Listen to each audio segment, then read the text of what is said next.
morning again.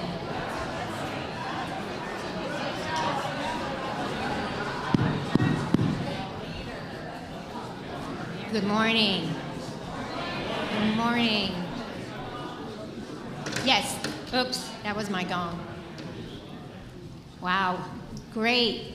It's great. Thank you so much for staying and joining us this afternoon. Thank you to all those joining us online. This is our second mid-year town hall, and it's our opportunity to give a little update on where we have come so far this year and open up for conversation, answer questions, get great ideas exchanged. I'd like to start by introducing members of the Board of Trustees, and I'm going to ask the board members to come up and stand on this lower step just so everybody can see who our Board of Trustees are. Susan Takau, Carrie Nielsen, Nancy McDowell, Deirdre Gordon, Carol Hillman, and myself, Barbara Colton. Oh, and Jim Covius, excuse me, Jim, back there working the media, working hard. And I'd like to also do a thanks to the media team for staying today to support us in this meeting. So thank you, Jay, Sam, and Peter, and Jim. So why are we here? As I said, we're 1.5 years, believe it or not, in this developmental ministry that John was talking about earlier in the service. We want to open up a discussion, make sure everybody's informed about what's going on, and it's all in the spirit of shared ministry and our commitment towards transparency. So a little bit about how today's meeting is going to go. John is going to give an overview of the progress on our developmental ministry goals. Then I'll follow and give an update on some initiatives and work from the board's perspective. Then we'll have Yvette, Dawn Starr, and David give an update on what's happening in their ministry areas. And then we'll be followed by a report on our mid-year financials from Marlise Singh, who is our treasurer. Following all that, we'll open it up for questions at the end and hope to hear some good ideas and comments going forward. I know we're all here with the best interests of the church in mind, so a few ground rules for our discussion today. When we open up for questions, please speak your truths, be honest, be respectful, be kind. Let's focus on the future. Certainly reflect on anything that we've done so far, but let's keep it positive and remember to be super kind to those of us who are presenting. We will have, as I said, questions, and for those on time for questions for those online, you can post any messages in the stream chat. The monitors will the folks in the back are going to monitor it, and they'll let us know of any questions and pass those forward. If there are questions or thoughts that you have that you think of afterwards, we invite you all to send an email to townhall@mluc.org for anything that you want to share with us afterwards. John already announced this morning about our news, which we had put out in an email to all of you about extending the agreement with John. I just want to say on behalf of the board,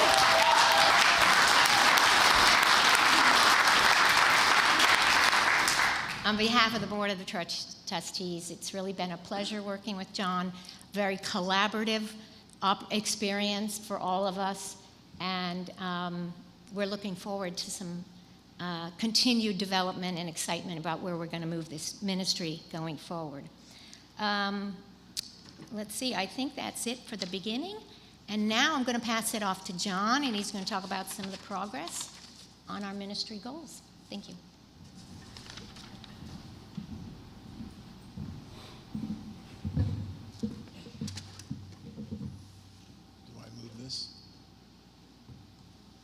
Me? Da-da.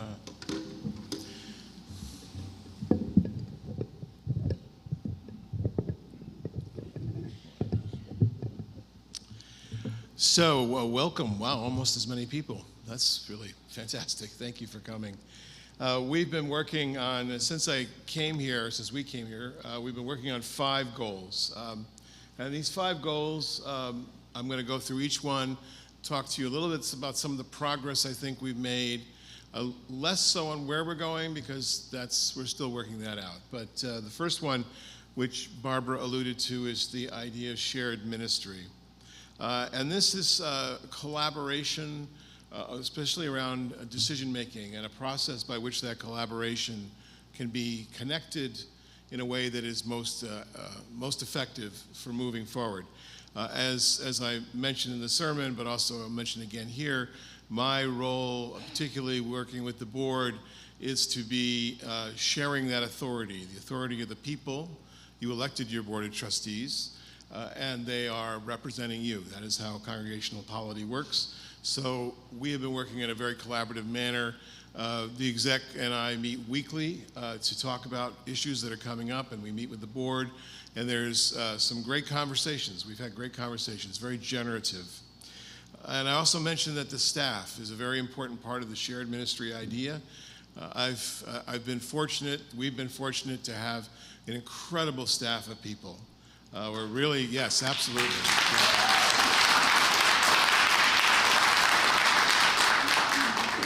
You have an energetic, committed staff of people who really want to see things happen.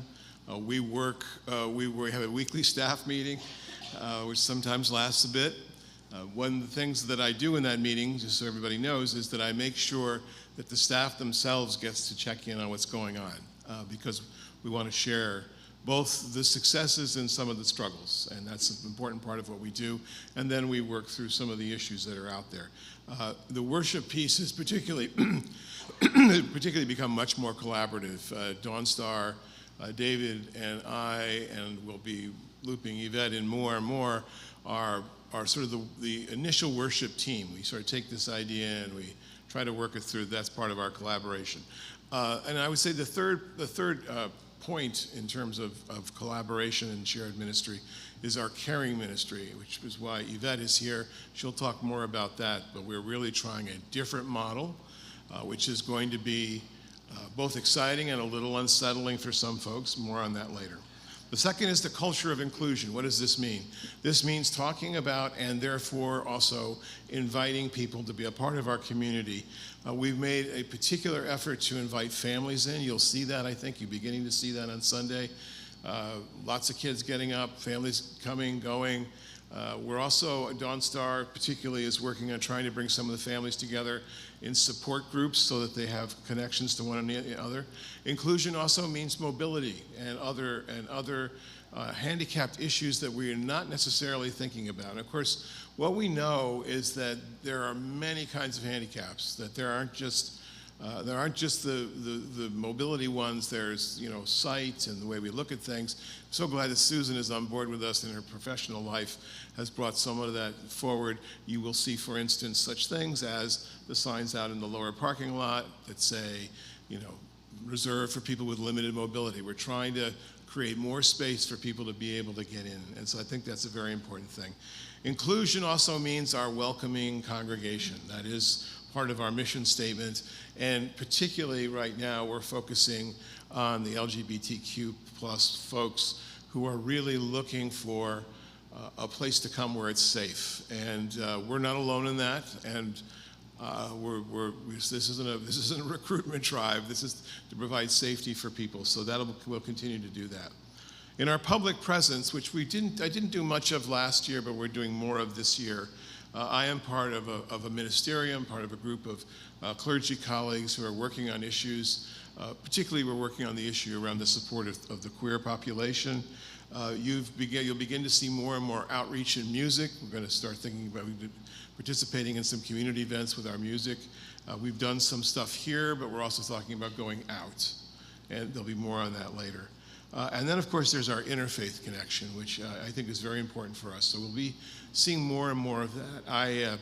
I'm very fortunate to be working with a great group of interfaith colleagues, where before the group was called the Ministerium of the Upper Main Line. We've expanded that now to call it the Interfaith Alliance. And that was intentional so that we could be sure that we invite all the faiths together, and not just clergy, but other community activists that are doing work in the world. So we're going to continue to grow that, and we may see more and more of folks from other faith traditions coming into this space so that they can share their understandings, which we're not trying to be exclusionary or dogmatic. You know, liberals can be dogmatic too, by the way, just in case you didn't know that. And then the generational transfer. So to focus back then, we are, of course, we want to welcome, we want to honor our elders. That's never been far from my mind. You are valued, you are loved, you are here to guide us, you've been supporting us, and we need to also bring in the next generation. So that's why we've got a lot of emphasis on new families. It's important that we bring them in so that they can become part of our community, where a lot of you were once with your kids and very involved because you had kids. We also are going to need that generation to come behind us. So that's very important. Growth systems. We dismantled some of the way we were doing membership growth before. It was a little awkward. It wasn't working the way that I thought it could work. We now have a volunteer engagement team. Deidre is here, and Deidre's leading this team. Wonderful people, really doing great work, making sure that people are welcome when they walk through the door. But more than that, our other outreach efforts will be what brings people in. And let me say that hiring Bill D'Agostino to be our communications manager was a huge step in the right direction. If you haven't gone,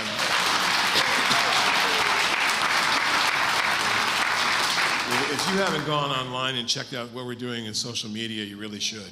I know a lot of us like, what's that? But particularly with Instagram and TikTok, they back up. I can't remember if they're back up or not. But that group, there was one time I think I told you we had like 90,000 hits on something. I was like, what does that mean? So it means people are starting to find us. That's what it means. And just the continuity and the cleanliness of all that. And plus, he's really pushing us out. And we will be inviting our congregation to go out as well. And the communication piece is part of our growth strategy. We're working on, Dawn Starr and I will be continually offering a cycle of what are known as the starting point courses. This is for new people to come in and learn a little bit about Unitarian Universalism.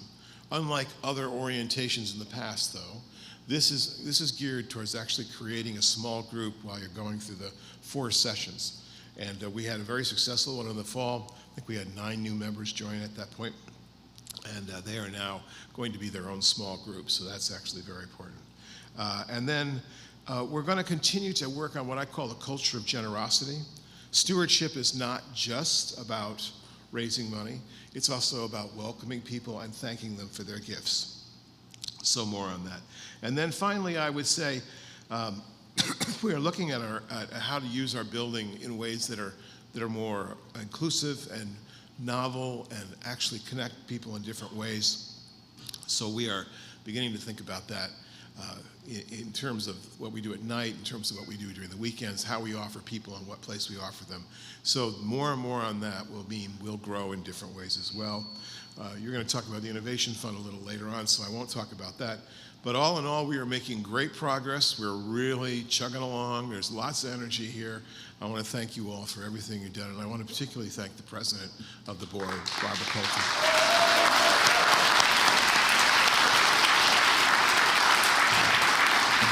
Thank you. Thank you, John.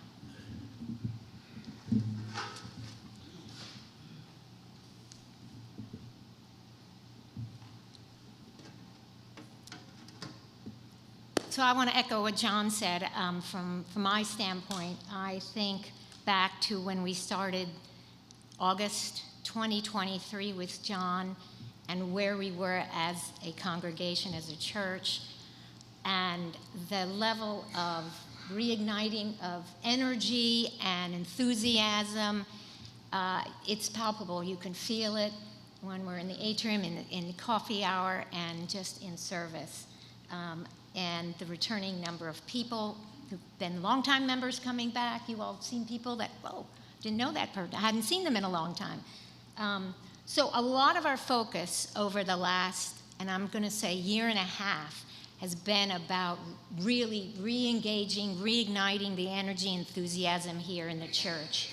At the same time, doing the things less visible about creating capacity for growth, putting in structures, teams, and restarting areas that were dormant here in the church. And that has meant recruiting and realigning, transitioning people into different roles, a lot of time and energy spent in that. And I can see the difference, and we'll see more of that going forward. Last spring, we held a visioning sessions. Actually, we held 4. How many folks here were in those sessions, joined us? Okay, great. This was an opportunity where, in shared ministry, we asked you to share your views and thinking about what we can do to re-energize, as part of that whole energy effort, to re-energize the congregation over the next 3 years. We also held Disrupt Church to invite everyone to start thinking about church in new ways, given that we know the world is changing rapidly and in many different ways. So we've been long overdue to tell you what we heard, but we heard several key themes that we wanted to share with you. Number 1, caring. Caring for everyone in this congregation, whether you are a youth, young adult, a senior, if you are somebody who was for isolated folks, for families with young children, you're in a marginalized group, however you feel marginalized, someone who's facing different life stages, transitions, etc. So that's number 1. Number 2 was connections, fun, learning. We want more. And not just more events, but opportunities where we can engage. I don't know about you, but many people I've felt it at times myself, geez, sometimes the easiest way to connect is get on a committee. Well, we don't want that to be the way, so we want to create more of those opportunities. And we heard more intergenerational, more multi-generational opportunities. And we heard we want to engage our expertise to help. Let us help. Let us use our skill sets to help each other. And we want the ministries to integrate more, to be working collaboratively across the ministries. And we heard we would like to be doing social action all together as a community, enjoying it, learning, and participating as a group. It's something that has been talked about for many years, and on occasions we do that, but the feeling is we need to be doing it all together. In participation, also not only with ourselves, but out in the community, and obviously a lot of it was let's rally, let's join, let's partner out in the community. So those are the main themes. We heard a lot of different ideas, but those were truly the main themes that we heard.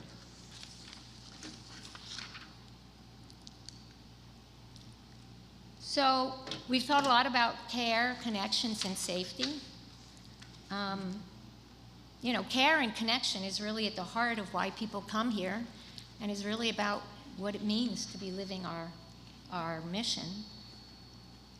I think we can all say that we know that caring in our community is more than the responsibility of a single staff person, a minister, or a small group of us. It takes all of us. It's a collective effort of all of us actively participating in the care of each other. So it's really about what we need to do is build a systems of care and connection in our church. So we're shifting to a new caring model, new caring ministry model, looking to do care for all of us.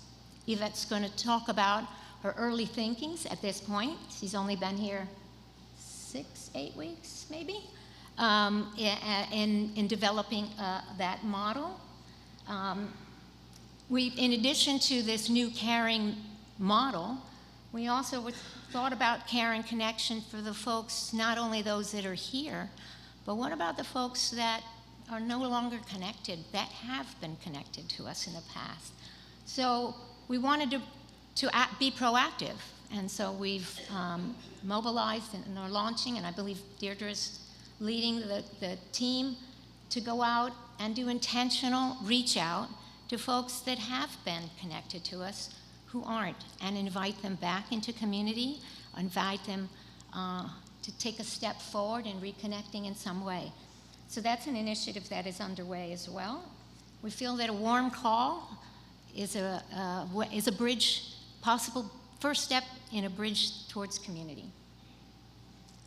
We also know the more we connect and invite new people in our community, it's important to really think about how we connect, how we treat each other, and how we respect each other. So we have decided to focus in on developing a covenant of right relations. It's an opportunity to build trust, create some unity, and it sets expectations about how we hear each other and how we respect each other. And the more we bring in people that are different from us, the more important that is. And Carol Hillman will be leading a team to do just that. It's a process that involves meeting with and engaging with different groups throughout the congregation, because the covenant is built by hearing the needs and wishes of all the different groups here in our congregation. That will take more than a year. It's a process. Safety and security. That's also in the part of our care as we think about care. So we have we have a new team we've established. Teresa Zink is leading the team, along with Kathy Cordes, Debbie McKnight, and Rick Jors, and to relook and reassess our entire security protocols and resources to make sure that we have what we need to create a safe place for all who come here. And as part of all things for care, our job as Board of Trustees is the care of our assets and resources. And with that in mind, as you know and you've seen, we've done a lot of work to care for our buildings and grounds, and that will continue. I mean, you know about the roof, the patio, the floors in the McGinnis room and the fireside. Some things you might not know, we've done some structural work to reinforce the floor here in the main meeting room, because it was sinking a little bit in the back, which is one of the reasons we did not finish the floor here first. We've also added in, for those of you who come in at different hours, and we have more and more evening programs, we have established a security camera so that you can actually have a conversation and be visually seen by anyone coming to the church. And we are investing for growth and the future and the kinds of expanded programming that we're going to be doing. We are going to be redesigning the lighting here in the main meeting room and in McGinnis. And we have hired a lighting design firm to work with us in that effort. We know these rooms need to be available and useful and support and create environments for worship, for activities, for presentations, and for any number of things. So this will be to support the growth of the programming here in the church. In addition, we'll be doing painting and refreshing of both of the rooms. And we really want to make McGinnis a truly, fully functional room. So technology and constant technology improvements will be an integral part of what we will be doing to make, not just that you can see, but to really enhance the environment that we have. Let's see, so that's that.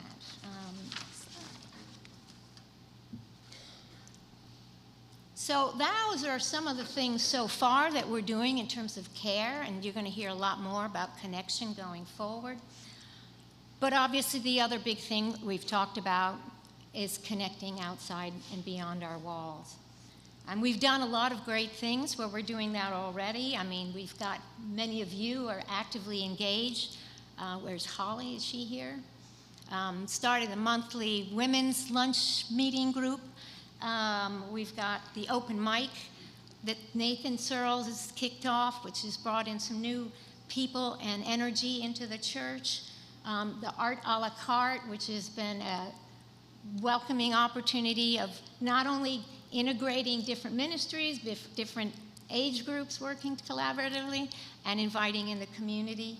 And the environment team is active and engaging and has a lot of exciting things coming forward, and there are many opportunities, all possible because of our social media and communications efforts from Bill. So thank you again, Bill.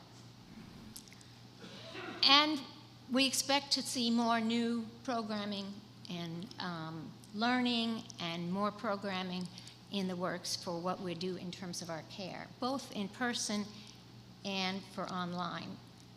All of this is to spark the energy and the renewal of our congregation. But most important, we're looking to get deeper in our community and deeper with partners in our community. So the board spent some time talking about this, particularly at our board retreat. We spent a good amount of time talking about it as a group and looked at what's the best way to kind of get us all together, mobilize, and sort of set a model for how we begin to do that. And we thought, let's start with where we have interest and where we have strength. And we have interest and we have some strength in our environmental area and in the work that's been done for homelessness. And so we said, let's take those, let's go deeper, and let's expand them. So we wanted to start with two areas, environmental and housing insecurity, broader in scope than what we're doing currently with Family Promise, and establish teams to really expand these. And you've already seen what's happening on the environment side with Pam Cossey and our team, which is just really thinking about different partners and how to expand that, and inviting in and working collaboratively with partners. And that will be from March through May this year. And the idea is go deeper and focus for a longer period of time where we can have more activities, more reach, more engagement of this congregation, but also with the community in selected social action areas. And then the housing insecurity, which includes Family Promise, will shift from the summer and will kick off from September through November. And offering outreach, it will be an integral part, and they'll be working together. So our work will include action in the ground with them, partnership and engagement of activities, learning, education, as well as financial support.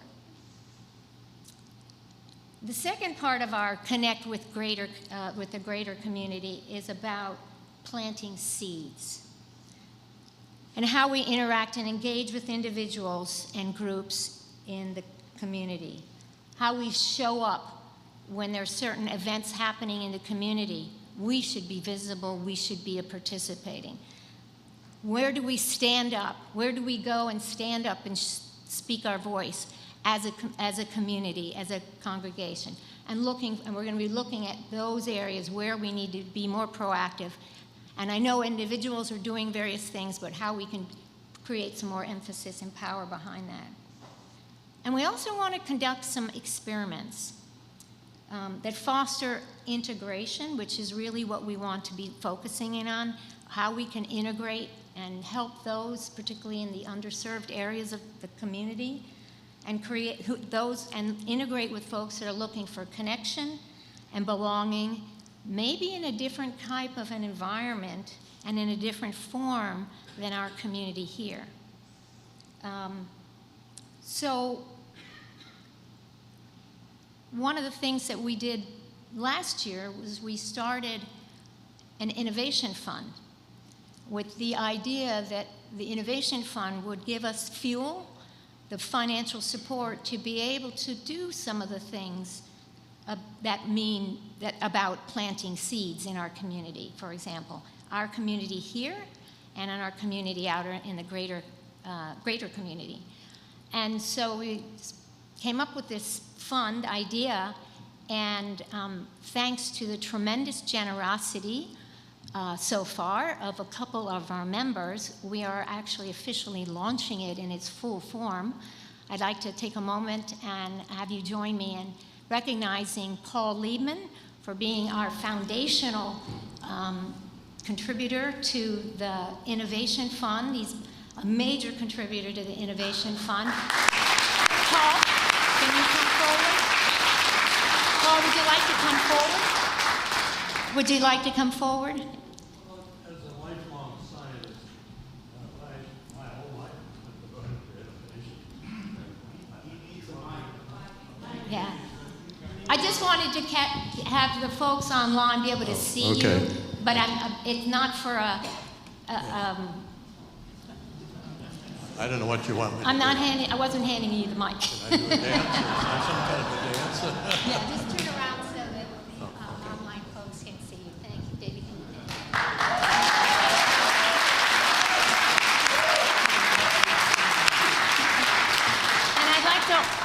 And I'd like to announce also that we have another major contributor to the Innovation Fund, and I'd like to recognize Barbara Welsh for being another major contributor to the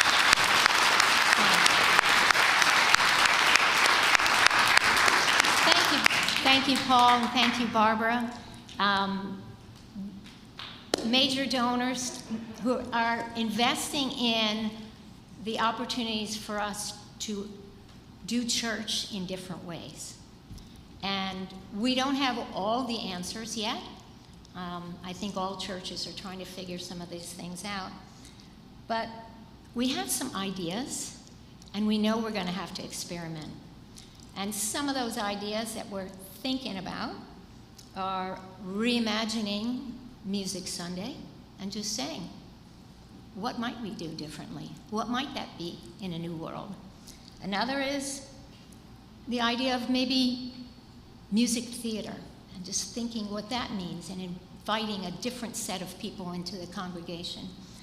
And the other is more about going out, and I refer to this as micro-communities, seeding micro-communities out in our local environment. Focus in on passions, areas of interest, in ways that you can build community from them. Kind of like John mentioned today in the sermon about how different congregations were started. And it very much parallels what's happening in social media, where there are micro-communities, people gathering of interest areas and passions, and from there, be able to really mobilize and do some incredible things, and linking those back, connecting those micro-communities to the values and what we believe here. So we're going to look at some ideas for some experiments on that front, and you'll be hearing more about that, I hope. And that, to me, is a big part of where I think some of the opportunities are going to happen. I can tell you in terms of other areas, that level of micro-community focus is transforming.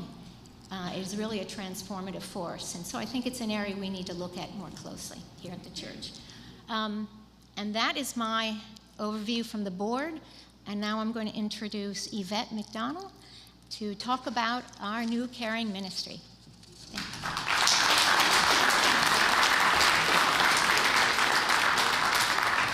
Thank you, Barbara.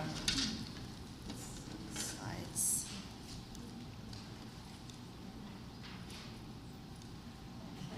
I was told to point. Okay. Oh, there we go. All right. Good morning, everyone. My name is Yvette McDonald, and I am the Congregational Life Coordinator here at MLUC.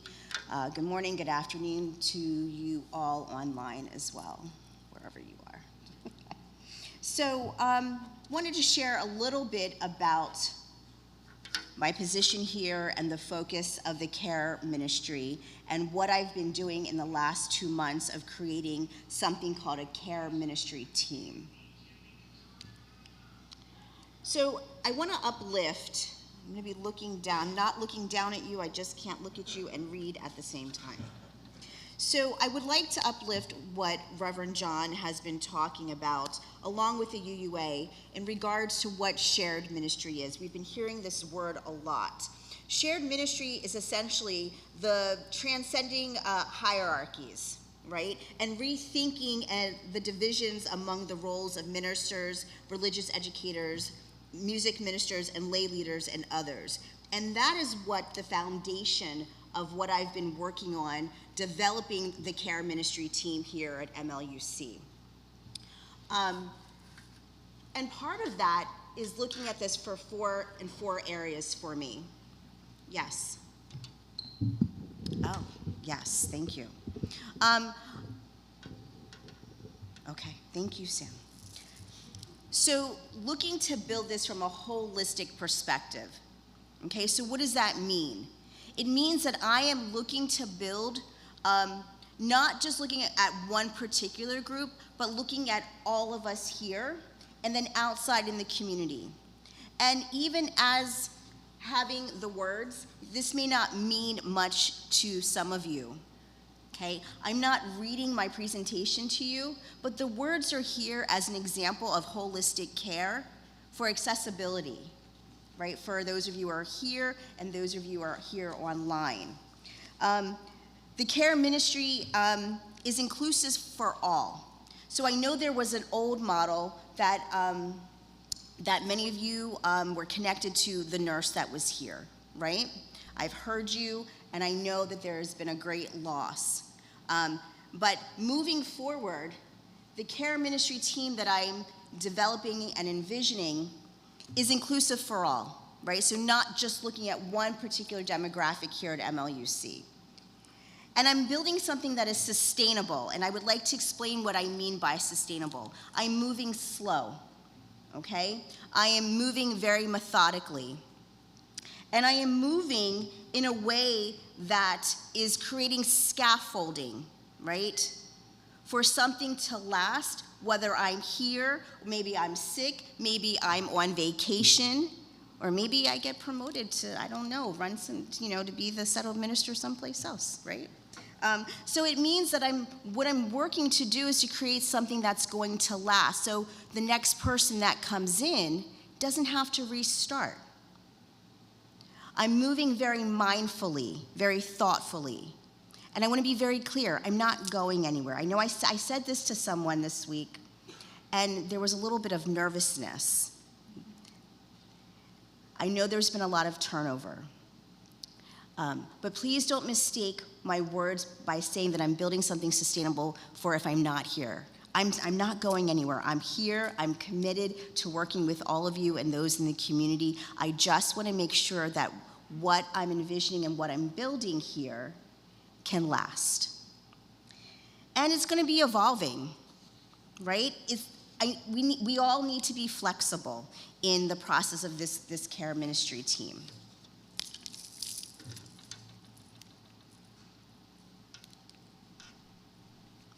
So I envision this work in this kind of circle. And it started with all of you. I don't know if you all remember when I asked you all to fill out the online form for the assessment questionnaire. It started with all of you. And so my job, I have many things that I need to do, but as far as it relates to the care ministry team, my job is to coordinate and provide trainings related to developing this care ministry team and creating a confidential database for pastoral care that doesn't quite exist in the way that we would like currently. Part of my job is also to maintain and create community resources that's in print and online, so it lives someplace. So all of that institutional knowledge that you all have, which I will talk about in a moment, lives and doesn't have to be recreated. Part of my job is also, as you can see in the center, is to visit some of the continuing care retirement communities, to visit those in need, and to coordinate and facilitate a variety of workshops and trainings, all right? And that is the centerpiece of my job as it relates to building the care ministry team. There will be some lay chaplains, which will be short-term spiritual, they will offer short-term spiritual support, and you can see that over here on the left-hand side. And the idea and the intention is that the lay chaplains will be trained. They will visit those who are ill, those who are at home, perhaps in the hospital, for short-term pastoral care. They will visit the continuing care retirement communities. They will support those who are going through some major life changes and shifts. An offshoot on the other side, you will see something that's called care associates. And currently we have someone, and somebody please remind me of the person's name who does the cards. Wendy, yes. So, 2 sets of cards. So they send cards of care and celebration. But because this is shared ministry, we're looking to have more people assist with that. So there will be something called care associates, and they're going to be the people that kind of maintain and help with the communications with the MLUC family here. They might, for example, offer rides to and from church. They might offer to take you to a doctor's appointment, perhaps. They might help coordinate rides with the community agencies. If you need some assistance, there's tons of community agencies that will assist with ride shares, and they might offer a lending hand in that way. They might show up as hosting a holiday meal, perhaps, or maybe offering some type of short-term respite care for those of you who I know are giving care to your spouses, your partners, and perhaps your parents, and they might offer some babysitting services. This is the part that's evolving. If you go over to the left, upper left, you'll see Reverend John is also going to be a part of this care ministry team, and Reverend John runs a variety of support groups that I will also be assisting with, and elevated pastoral care needs will go to Reverend John and myself, and again, visits to those who are in need. There's an offshoot called community resources, community outreach. And this is also part of the shared ministry of not just working with all of you here, and this is the holistic approach, right? We're moving outside of the congregation and into the community. I just had the pleasure of meeting with Surrey Services for Seniors and building a connection with them. ElderNet, the Interfaith Alliance, and these are just a few examples of connections that I've been working on in the short 2 months that I've been here. Also, in the near future, developing something called street chaplaincy, where we're going out into the community and offering lay chaplaincy in some of the most innovative ways. So that's just some examples of community outreach. And the last part that is central and key is the congregation, all of you. You all are central and key to the care ministry, and it's really engaging your expertise. I just got here. I've only been here for 2 months. Some of you have been here for years and years and years, and there's knowledge that you all have that I don't have. And so I'm going to be looking to all of you to provide some information about your shared lived experiences that can support me in creating a database with trusted reviews and services of some sort of a referral system, kind of like our in-own house Angie's List, if you know what that is, right? And it's going to be something that we're going to take from word of mouth, and I'm going to create a database where it's going to live in one place. That is the sustainable part that I was talking about. So whether I'm here or not here on vacation, it's always going to be accessible and growing. The congregation is going to also really be important about getting information and community services to those who are in need. We're going to participate in ongoing community care, And I envision this of having some type of circle where we can meet as a community, as part of the care ministry team, so I can hear and be an active listener to your needs, wants, and desires for this care ministry team.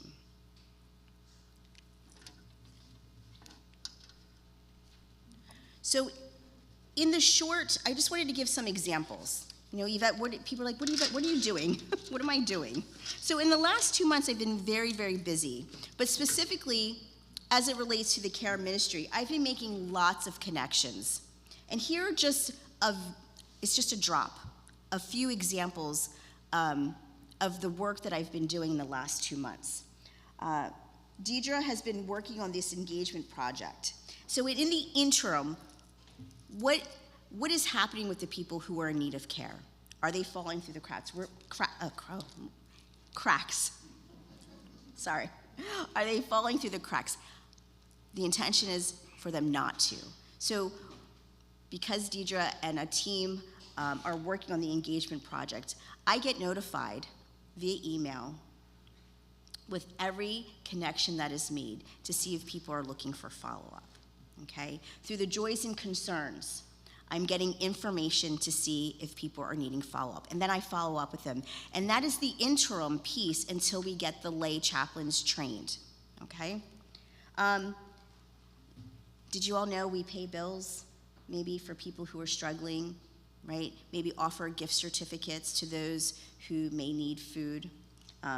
We offer funds for people who might not be able to make rent. That is some of the work that I'm doing. I've worked with some members here on short-term goal planning for downsizing, for example. Okay, somebody was looking to downsize, provided them with a number of resources to get that started. Senior centers, giving resources for senior centers where people can find meals, Medicare workshops. Okay, so I'm not a Medicare expert, but what I can do, and part of my job of coordinating, is to make sure that you get connected with experts in the field of whatever it is that you're looking for, okay? And so there are a bunch of resources that are available in the community, and so I've been able to connect people with workshops that are taking place at a variety of senior centers. Also, people are looking to get their taxes done. I'm not an accountant, but I can get you in contact with somebody who's offering free services for seniors, for example, or people who also need their taxes done. So that's another example. And also just making community connections. I've had the pleasure of having lunch with some of you. Just give me a call. Yvette, I want to chat. And nothing in particular that we're chatting about. We're just having lunch, having tea, getting to know each other. Somebody came over during their lunch break, and we just sat and chatted. Somebody else wanted to know how they could help, how they could be a part of the shared ministry. And they just shared what their strengths were, what they liked to do, and how they wanted to help. This past week, I had a very busy week. I had the pleasure of being invited over to the Quadrangle for lunch to learn more about the needs of our UU members and family over at the Quadrangle. I also had the pleasure of going to Dunwoody and meeting with about 13 or 15 MLUC members over at Dunwoody to understand their needs as well. This was just in the last 4 days. Last week, I also had the pleasure of spending a great deal of time at Surrey Senior Services and learning about the plethora of services they have to offer our community here. And we are in the works of having them come here in March to offer a workshop in person and online. This is what the beginning of the care ministry is looking like. And I also visited someone who is in rehab currently right now, popped in just to say hello. They had no idea I was coming, and it was such a beautiful experience to see the smile on their face. They said, "You came to see me?" I was like, "Absolutely," right? And even though I wasn't able to spend the amount of time I wanted, I said, don't worry, I'm gonna pop back in next week. So for those of you who are wondering, what is Yvette doing? What is her job? These are just some small examples in the last 2 months of what I've been up to.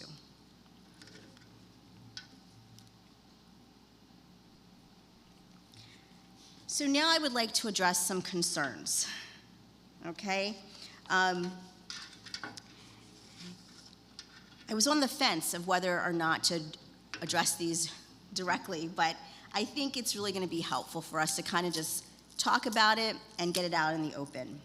There's been some concerns about ageism, or worry about ageism happening with my role here.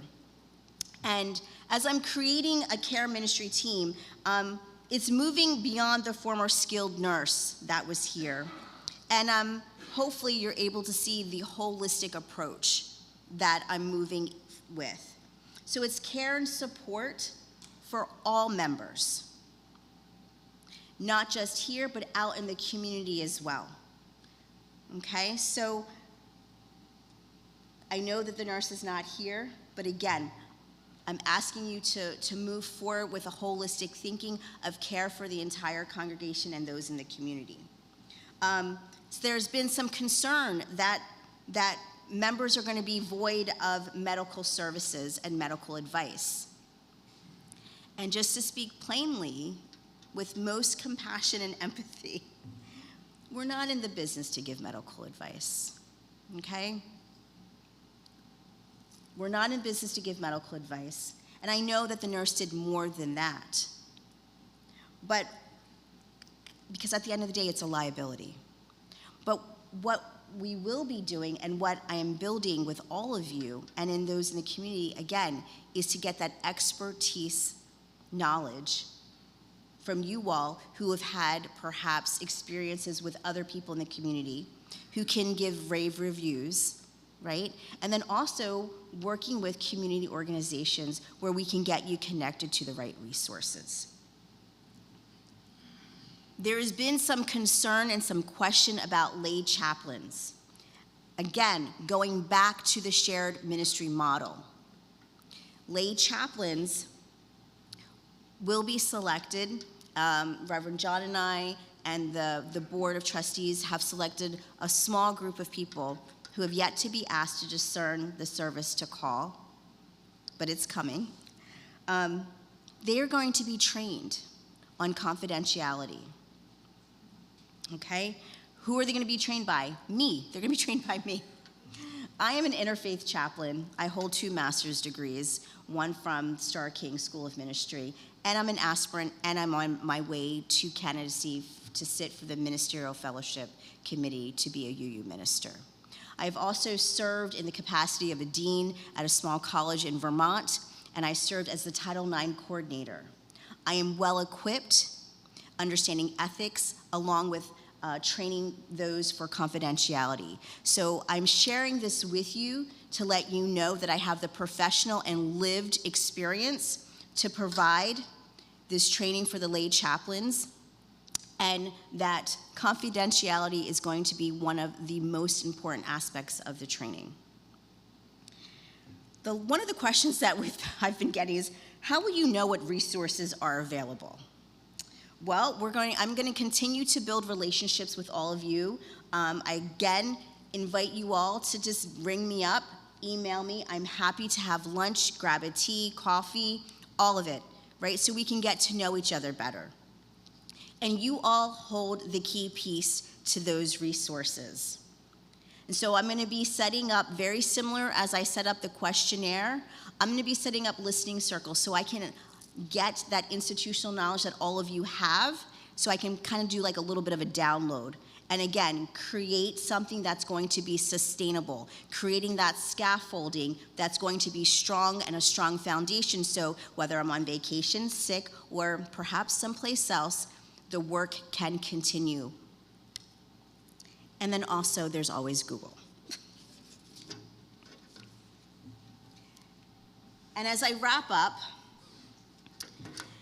in order for this care ministry to be successful, there's a few things that we all need to do, and it's an invitation. Just breathe. For some of you, I'm not moving fast enough, and for others, I'm moving just right. But I'm going to ask that you just breathe for a moment. Building and creating strong foundations and scaffolding takes time, and it requires a growth set. It requires us to let go of what we knew to move forward.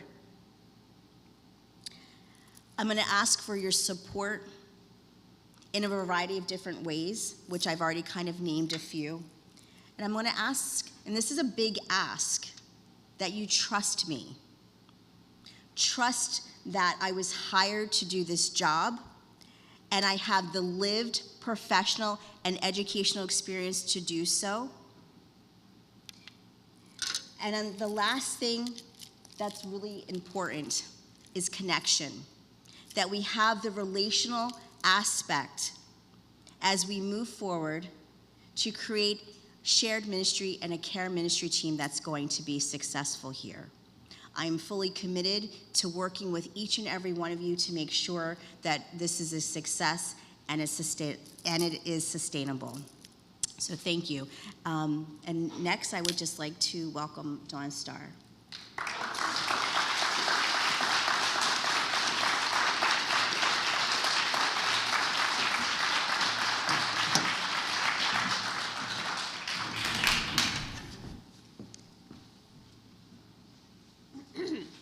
Hello, everybody.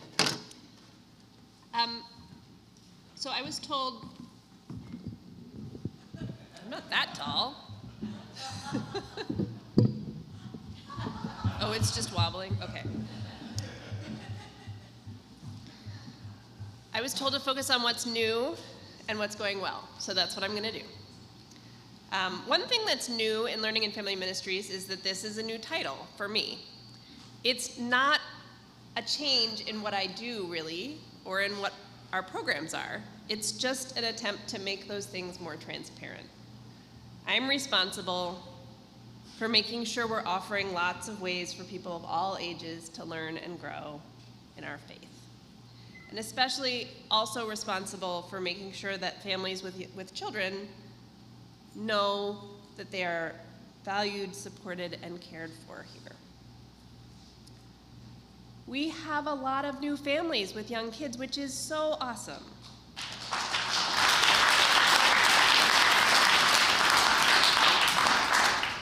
Some of them have become members, some of them are trying us out and getting involved. Our last starting point class for people who are considering membership is forming 2 new small group ministries, one for anybody who's interested and one specifically for parents of young children. So I've been working with the Children and Youth Faith Development Team, and we've been experimenting with some new structures this year. Specifically, we decided to offer a model of choice for our elementary school-aged kids.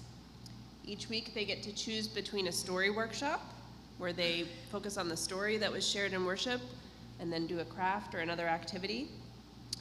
The play workshop, where they play a game that has something to do with the story from worship, and then have some time for free play.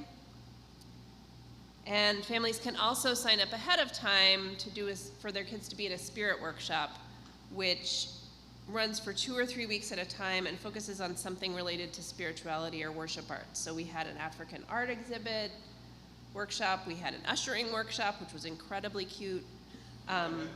We had a drumming workshop, we did kids choir, and we started yoga this week.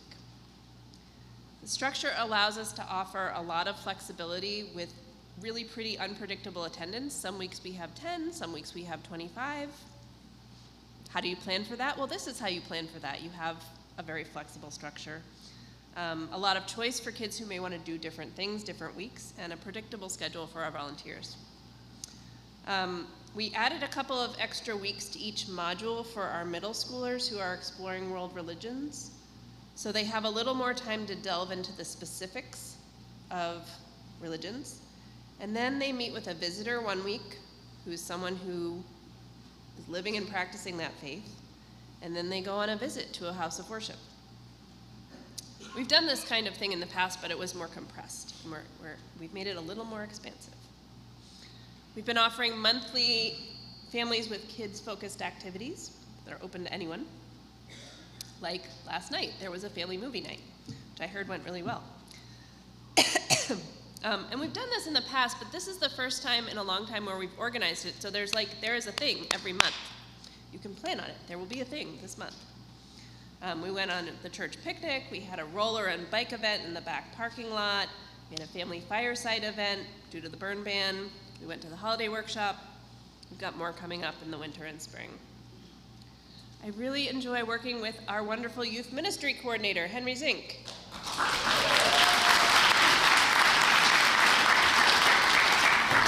Henry is creative and flexible, and he really cares about our kids.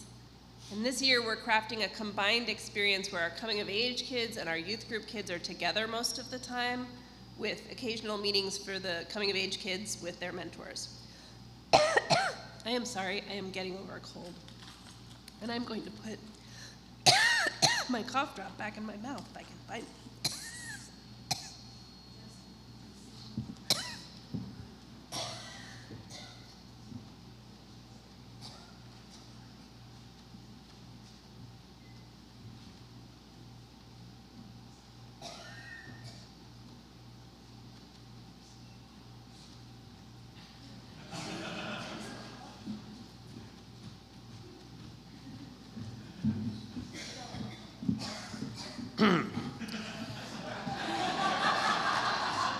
Henry is creative, flexible, and... Oh, sorry. Let's see. This combo approach has really strengthened both coming of age and youth group, and it gives a coherent direction to our program. Henry also tells me that there has been a lot of growth and depth in the way the group interacts. We've also been able to bring in MLUC community members for specific topics and experiences, including spiritual practices. It's been a delight to have a revived adult faith development team this year. I, and Dawnstar, would like to especially thank Sue Compton for stepping up as the chair. As I mentioned earlier, Reverend John and I, but mostly Dawnstar, and Reverend John, I'm getting myself confused, have been focusing our adult faith class time mostly on Starting Point, a class aimed at offering newcomers to our church an experience of connection and encouraging them to get involved. We've also supported a fall retreat. We'll be supporting a spring retreat, offered embodied spirituality workshops, and have some other lay-led offerings coming up too. After meeting with most of our legacy small group facilitators, we have decided to invite Reverend Scott Taylor of Soul Matters to lead a Zoom refresher on facilitation for SGM facilitators, which was really well attended. If you want to join a small group, contact Dawnstar. I do want to make special note of thanks to Jean Gall, who has been writing the in-house SGM sessions for our legacy groups for a long time. Jean has let me know that she's retiring from this gem.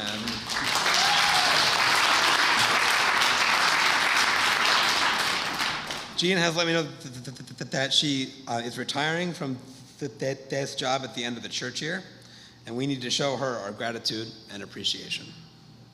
And thus concludes my remarks as the Director of Learning and Family Ministries, Dawnstar Sarah Sporchell.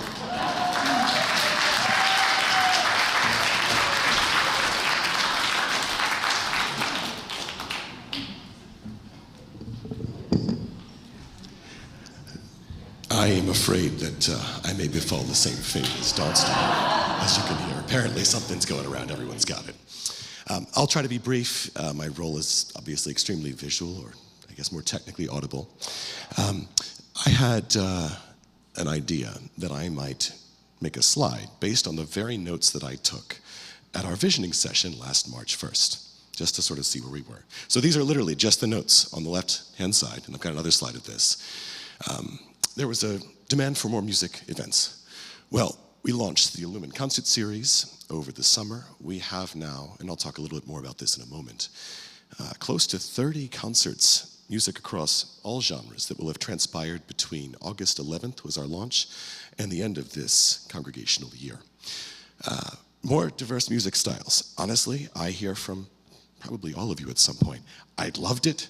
I hated it. And it's what's wonderful, because if one week's music wasn't your thing, you can be pretty certain the next week will at least be different, and we'll get around to it. Better publicity. My problem will be that my voice actually disappears. Better publicity. So yeah, this was easy because Bill has done an amazing job. I can take zero credit for that. But I will say that we have a wonderful time every week. We have a standing meeting where we plan how to leverage these wonderful opportunities we have here to project what we are doing out into the community. This is my favorite one. More, and paradoxically less organ as well. You either love the organ or you hate it. And so actually, did not plan this, that we would actually have organ music this morning. We use it selectively. And I think, one of the things I'm trying to do where the organ is concerned is to reimagine its function. So yes, I understand the critique that the organ can sound a little churchy. Sure. So we're trying to use it specifically when we have, like this morning, period appropriate music. Music Sunday, I rescored late 20th century oratorio for the organ so that we could have the effect of a full symphony orchestra with only a small complement of strings. So we're finding creative ways to re-implement the instrument. Open mic events, this was requested. And as Barbara mentioned earlier, thanks to Nathan, we now have an open mic night every second Friday of the month. And let me tell you, it was a spectacular event, our launch. It was I don't know, we went, I think, a full 2 hours, maybe an hour and a half worth of instrumentalists, singers, poets, and we had trouble actually ushering people out of the space because everybody was having so much fun. I was stunned by how many people I'd never seen before, because these are people who just heard, hey, we've got an open mic night here. What a neat venue, can't wait to come back next month. Drum circles, well, I can only barely take credit for this one because this was Dawnstar's idea to, at least how to implement it. But we tied it in with adult faith development, and being the person that I am, my inclination to over-prepare, we had a small complement of maybe 6 or 7 people. But I thought, oh, I've never led a drum circle before. I know we should have some equipment for people who might not have their own. So I brought everything I could find in my house, everything I plumbed from the depths of the old music office. And it turns out everybody brought their own equipment too. And so we had like a drum circle lab where we had a pitched percussion area and an unpitched percussion area and an auxiliary percussion area. And people just kind of wandered around and built their own percussion setups. And we had so much fun. And then we reintegrated drumming at the outset of the solstice service as well, which was extremely moving, I thought. Next slide, please. So these are continued notes. I figured this could be the bulk of my explanation, that we wanted more youth, not just representation in music, but youth leadership within music. And so I'm very pleased to report that we have 3 youth on our music committee who are actually now making decisions about the direction of music. We have Travis and Katie Billisbach-Scholl, and we have Colin Bunderson as well, who actually beats me, now serving as the youngest member ever of the music committee. He started at 12 years old. I was 13 when I was on the music committee. Children's choir. Well, many of you were there last week. I would call that a success. We had a great time. The model is quite different. Dawnstar and I talked a lot about this because when I started in my position, I thought, yes, this is one of the first things I want to re-implement. My very first collaborative musical experience was with a children's choir when Vincent was brand new in 1996 over in the McGinnis Room. So let's have a recurring Thursday night or Tuesday night maybe rehearsal, 6 p.m. Families don't work like that anymore, as Dawnstar reminded me many times. Things are a little different than they were when I was growing up in the 90s. So we decided we would pilot this new model where we have rehearsals immediately after the service, not unlike the way the multi-gen choir has rehearsed. It was a smashing success. We had such a good time. It was very fulfilling, I think, for the kids, certainly for me. But I'm now imagining how could we apply this now to other age groups? How about a youth choir? How about a young adults choir? I think the possibilities are endless following a model of this nature. To open our venue to artists. So the Illumine Concert Series serves a number of purposes, and those of you who have attended our concerts have seen either me or another member of the music committee get up to address a couple things about the concert series and about this congregation. Fundamentally, we want the Illumine Concert Series to be a vehicle, not just a wonderful opportunity for those of us who are already here to have great live music on a regular basis, but for people who may not otherwise have found their way to our congregation to step in because they heard that this or that artist was coming, this or that genre would be represented, beautiful venue. And we speak about our values here and what we do here and all the myriad ways that you can get involved in music at MLUC. It's central to the Illumine model. Now, for years, my family trio, my wife, my mom, and I, many of you attended our concerts. Illumine was the title of our chamber ensemble. And I've been with this community since I was a little kid, but I was still renting the space and still paying about as much money as was donated to us every time we'd show up.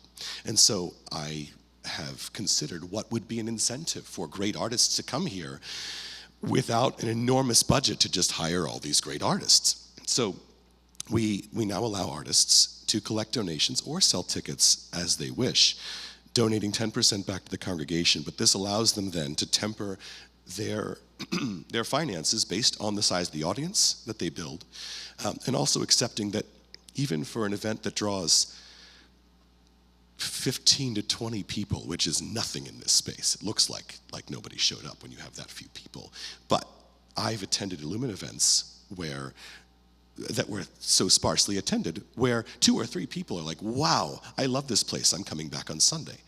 Actually, true story, there's one event I'm thinking of, 2 of those people did show up then the following Sunday. So it's a really effective model, not only to open our doors to people who might not be able to afford a rental fee, might not consider this venue as an option. Underscoring for services, and again, these were literally my notes in the order that they came up at the visioning session. So jumping to a totally different subject, this is the practice of integrating music during spoken elements of the Sunday morning services. This is a bit of a controversial one, and you've noticed that my mom and I have done a little bit of it sometimes.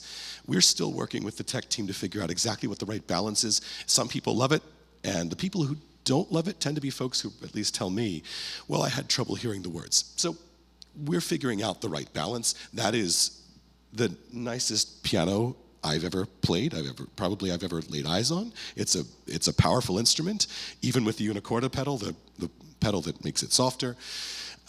It's still fairly loud. So we're figuring out how we might balance this better so that we can integrate more music into our worship services.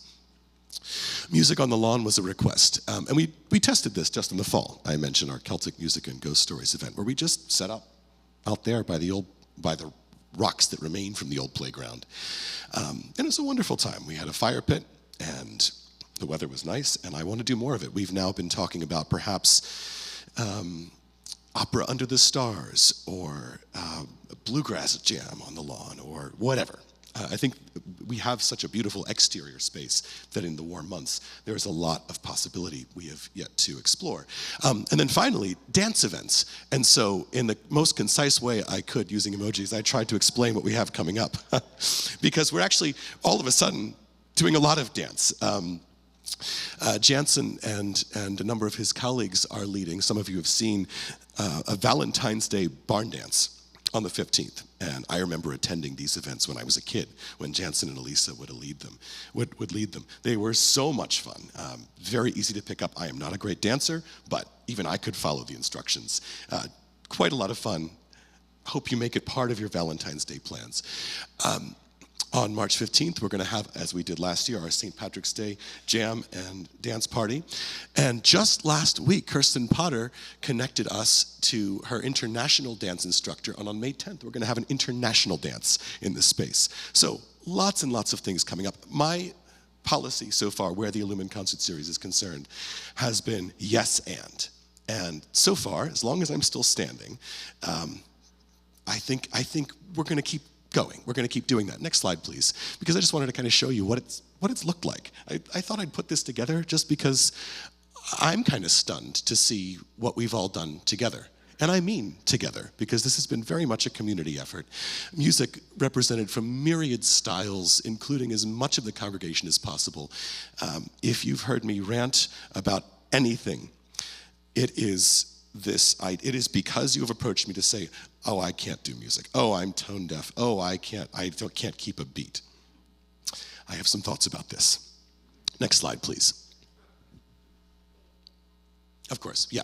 All right, so I covered most of this as we were discussing my notes, but I wanted to give you a quick overview of the ways that we have our infrastructure for music participation. We talked about Sunday morning music. The MLUC choir, I just want to dovetail from what I was just describing, this notion that people believe they can't participate. The choir is an organization, an ensemble, an activity for absolutely everyone. Some of you may be stunned to know that most of our choir does not read music. We have some avid music readers, even some professional musicians in the choir, but most of our choir does not read music. You do not need to be a music reader to be a part of this group. Obviously, we talked about other choral ensembles and the model for how we might implement them. Instrumental music, we talked about the open mic night. We are looking for other ways to integrate activities for those of you who play instruments or would like to learn. We talked about the Illumin Concert Series ad nauseum. And the last thing I want to say is how delighted I am by our music committee. We have a 15-person music committee now, which I'm told is an enormous committee, but we work so well together. And I want to thank Jansen Wendell, who has done such a fabulous job as our chair. Because in order to successfully corral a 15-person committee, and we don't usually have all 15 in our calls, you need a particular temperament and a particular leadership style. So thank you, Jansen. And the committee works directly in tandem with me to be your liaisons between your ideas and how they might manifest in the congregation. So if you have thoughts, if you have ideas, you can obviously express them to me. If you'd feel more comfortable talking to the music committee, we have a music committee as well. I've been so delighted by the work we've done all together. Thank you so much for your time. I think, Marlise, you're next.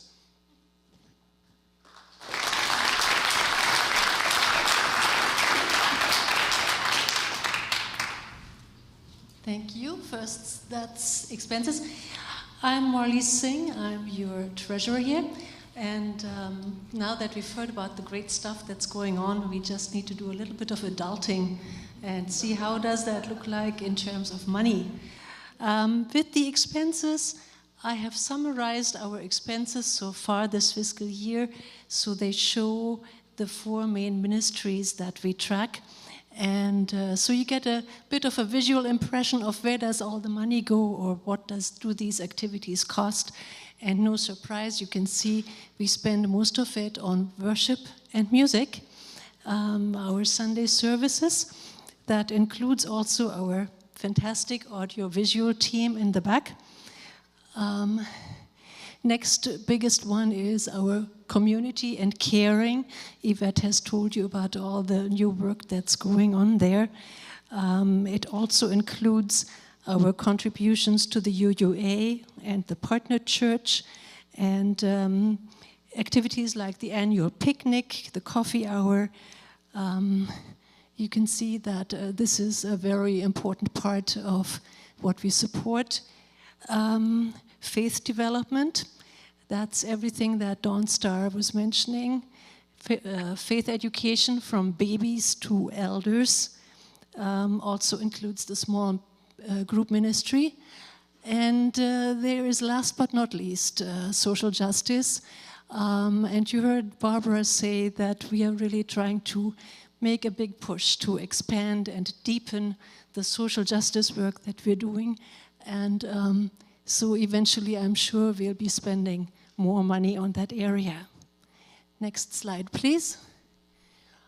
And well, you probably have imagined this. Our revenues really depend on the contributions to the annual fund. I mean, just keep that in your mind always.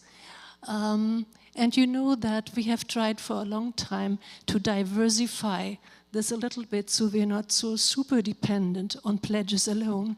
And you can see rentals. You know, we are now renting the building. That's a significant amount of money that comes in. And the auction, I mean, a big applause to the auction team that has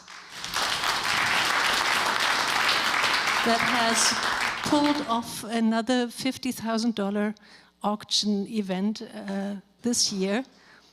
And we have also, of course, investment income that comes mostly from the endowment fund, where we take an annual withdrawal of part of the income. Now you see, and let's go to the last slide, please.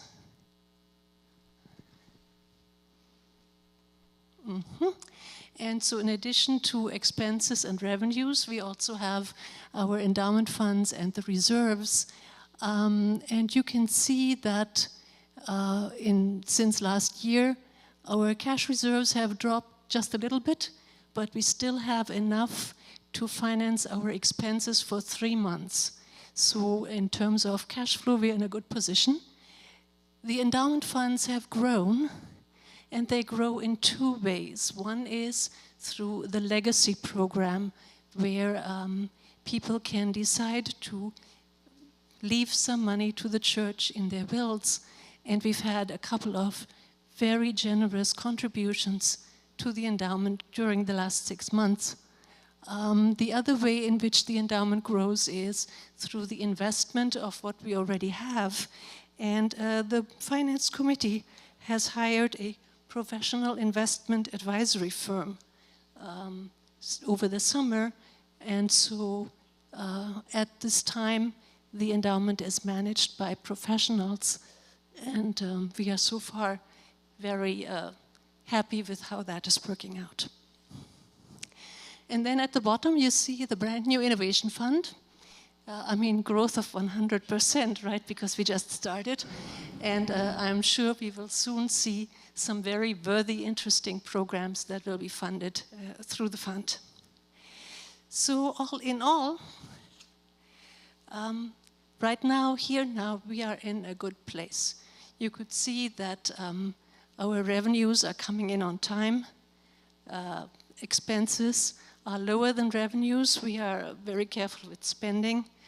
And we have reserves. I mean, that's over $3 million that we have there. I just want to say we're in a good spot, but we can't be complacent. I mean, you have seen how big that chunk was with the annual fund.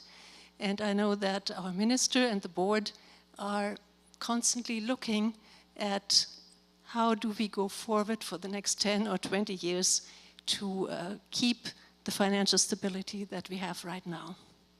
Thank you.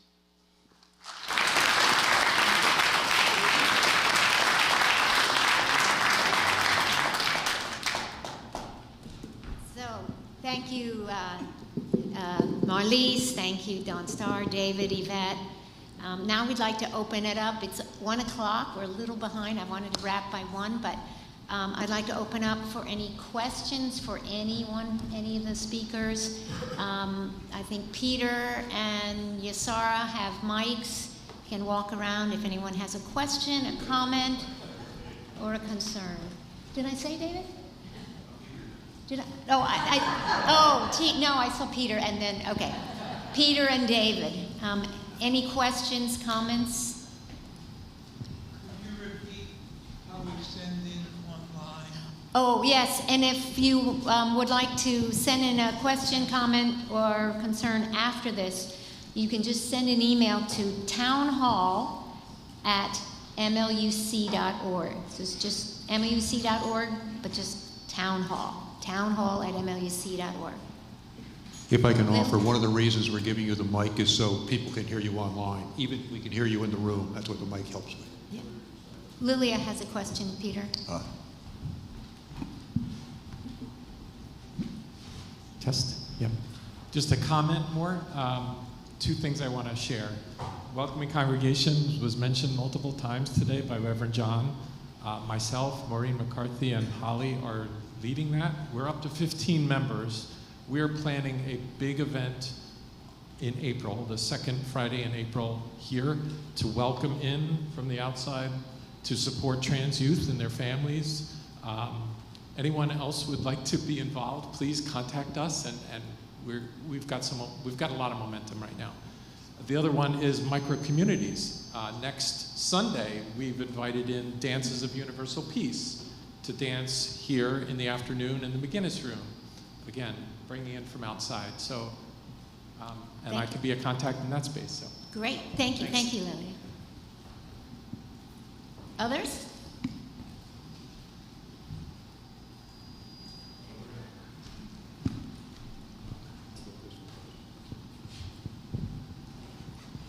Thank you.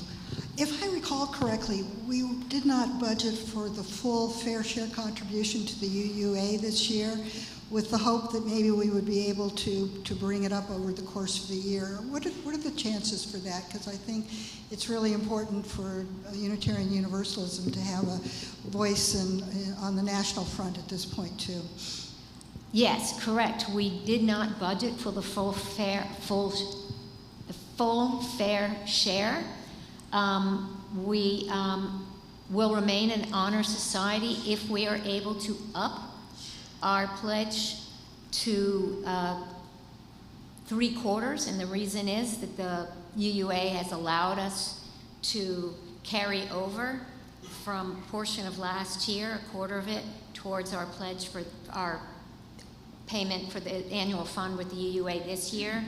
We are hopeful that we will be able to contribute the full amount. It is still too early to see as the expenses go during the latter part of this year, but it is part of the mission for this church to be supportive of the UUA overall. And so we are going to make every effort to do that, and it is in our mind when we look at it every month on the Finance Committee. It is something that we consider. That is our goal, and we'll see how everything plays out. It depends. We need all the pledges, payments to be made. That's critical. So if you're, haven't made your pledges, please keep in mind the cash does make a difference in terms of what we do. But that's our goal, and we'll see how it all plays out. Let's be honest.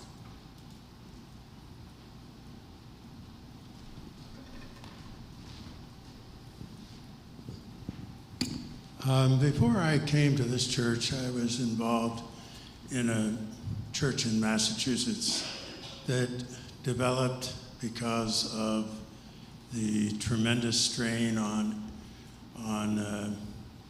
undocumented or almost undocumented immigrants.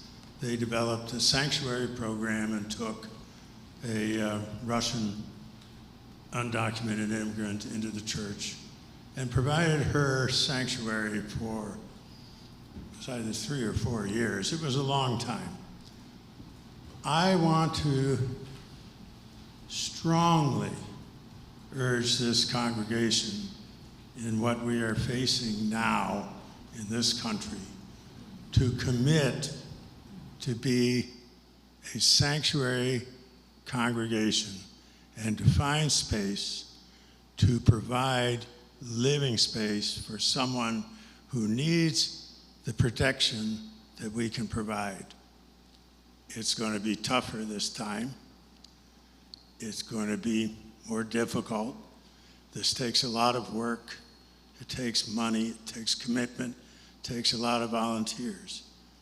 But I can tell you, for me, it was perhaps the most fulfilling experience I ever had.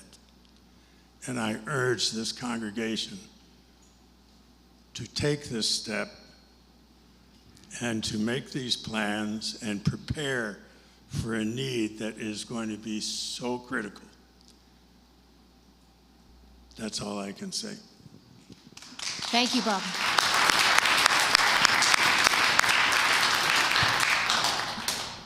We've been, Reverend John and is Lloyd still here? Lloyd and others and more. I just had this conversation recently with Bob.